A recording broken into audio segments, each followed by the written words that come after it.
Ladies and gentlemen, it's been far too long since the last basic Japanese for people's lazy is me, basic lazy. So I'm doing it again. Or I'm gonna try at least. I'm gonna pretend like I'm doing it again. So I've been asked to do a series on Keigo. What Keigo is alone should be its own explanation video. So that's probably what the majority of this one is going to be. It's what is Keigo? When do you use it? How do you use it? Why do you use it? Why does it exist? And why haven't we stopped using this bullshit magical language convention? Without further ado, let's get started. Keigo basically is a second set of vocabulary that you use when you're trying to be super polite to people. It is the kind of language that, like, customer service people will use a lot. Like, if you go to a restaurant or whatever, they'll talk to you in Keigo that way. If you're getting a cell phone contract or something like that, they'll always talk to you in Keigo. The language that you use for someone who you perceive to be a much, much higher status than yourself. So, like, you've got normal, like, baseline vanilla Japanese, which is neither formal nor informal. It's like the dictionary Japanese. Around the same level, you've got the, like, informal but not impolite Japanese, which is commonly used. And then you've got polite Japanese, which is also commonly used. These are the two that are probably the most like, common to see and hear. Above polite Japanese, there's the super polite Japanese, and then above even that, there's Keigo. And Keigo is, it's a thing. When I asked what people wanted to see a video on in Japanese, my good friend Danielle said Keigo, because I want to watch the world burn. And that's about how Keigo works, too. If you've been following just my videos to learn Japanese, then one, I'm sorry I haven't done them in so long, and two, this bit of the series is going to require a lot of previous information, so whatever I do in this series that requires previous knowledge of grammar and vocabulary and stuff, I'll also have to make that previous grammar video kind of thing. Count this one as a sort of, like, intermediate to advanced Japanese for people as lazy as me. I'm just going to teach you the rules of how Keigo works and the words that you use in place of other words in a series of videos. And since Keigo is stupid complicated, I'm going to do it in several smaller bits. So here's the first episode of Keigo for people as lazy as me. Imagine that you are talking to a friend of yours, and you wanted to say something like, I went to the store and bought some chocolate.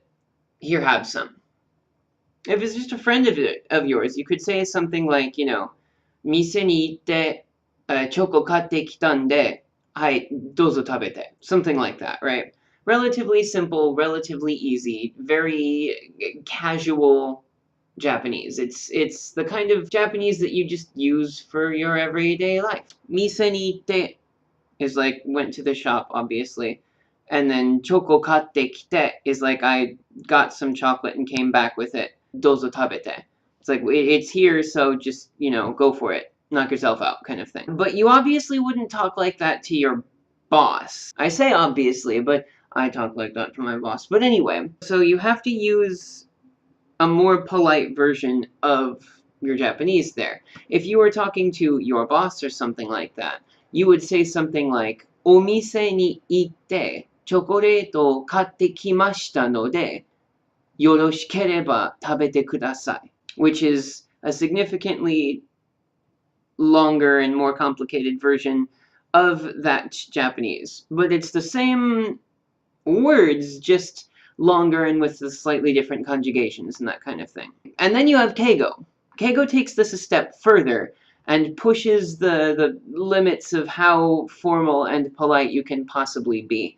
This is the kind of stuff that, like, I always give the example, like, if you're talking to the prime minister or something like that, but, like, if you're talking to, you know, somebody who's really important, like the CEO of a company or the principal of your school when you're working under them or something like that, or a customer at a store, because obviously everyone who works in retail or customer service has to use Keigo, then you would use Keigo. And here's how Keigo would work.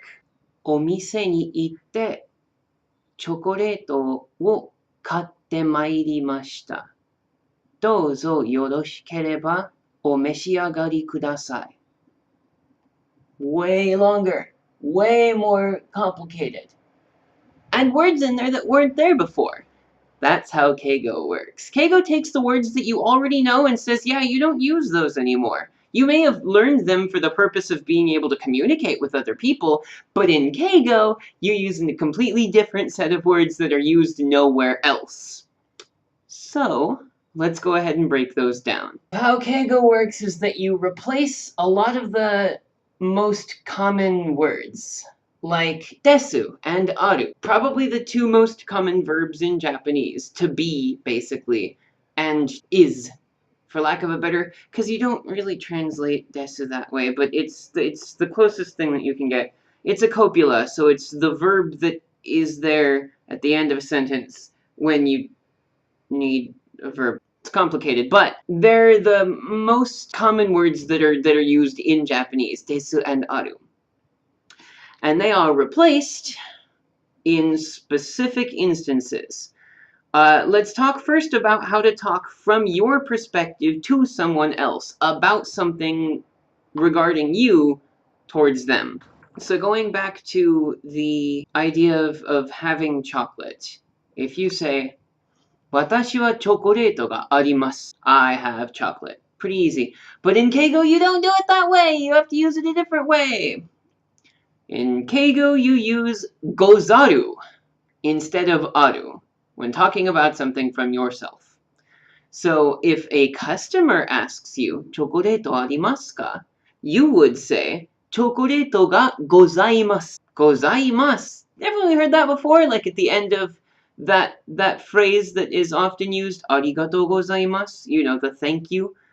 Yes, we have, and I'll talk about why that is later, but that's the first instance where Keigo has leaked into normal language, like a parasite or a disease. Gozaru would be the way to do it. You'll also hear Gozaru a lot when ninjas are talking in like movies and anime and junk like that. They'll say de Gozaru at the end of stuff, and it's for a reason, because that's technically Keigo as well. That's the word that you use in place of desu is de Gozaru. I don't know why I can't get over the use of chocolate as an example today, but we'll go with that one again. If you just wanted to say something like, it is chocolate, well, normally you'd say, chocoreto desu. But in Keigo's case, of course, you'd use chocoreto de gozaimasu. De gozaimasu, instead of de gozaru, is something that you'll hear a lot of, like, butlers and maids and stuff like that say in popular media and that kind of thing. If anyone watches Black Butler, he uses it quite a lot. Anything where there's a maid, they'll use de gozaru and that kind of thing, or de gozaimasu a lot as well. The proper use of gozaru in its polite form, gozaimasu, is as follows. Anytime you are giving information to the person who is of a higher rank than you and talking about something that is, you use gozaru instead of aru. In the kitchen, daidokoro ni aru would be daidokoro ni gozaru. Daidokoro. Daidokoro ni gozaru. Well, technically, daidokoro ni gozaimasu. Anytime that you use the word des at the end of a sentence, or even in the middle of a sentence, when referring to something that you are saying from you to the person who is of a higher status than you, you use de gozaimasu. It is a steak. Steaki desu. But in other cases, for Keigo, it would be steaki de gozaimasu. So that's going to be our quick lesson for how this thing works, in addition to the explanation of how Keigo is a blight on Japanese, but is necessary because everyone has to have it for some reason.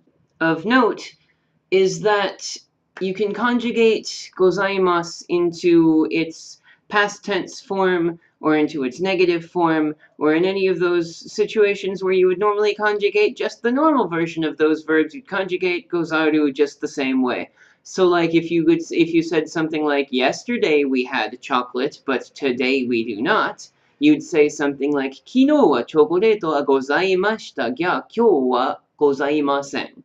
There's a weird gya in the middle. It should have been ga, but anyway, you get it. If you wanted to say something like, I used to be a bat, but now I am a vampire. You would say something like, Moto moto wa koumori de gozaimashita ga, ima goro wa kyuketsuki de gozaimasu. So you use the same conjugation as a normal verb to make it work the right way.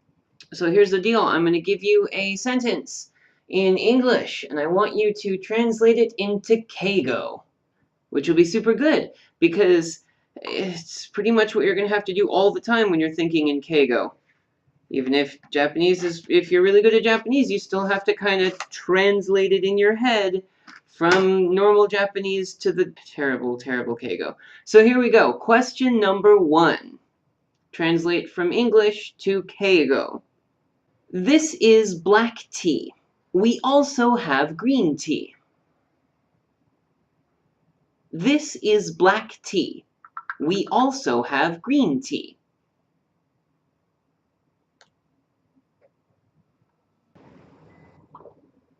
This is not a cafe. It is a bar. We have alcohol, but not coffee. This is not a cafe. It is a bar. We have alcohol, but not coffee.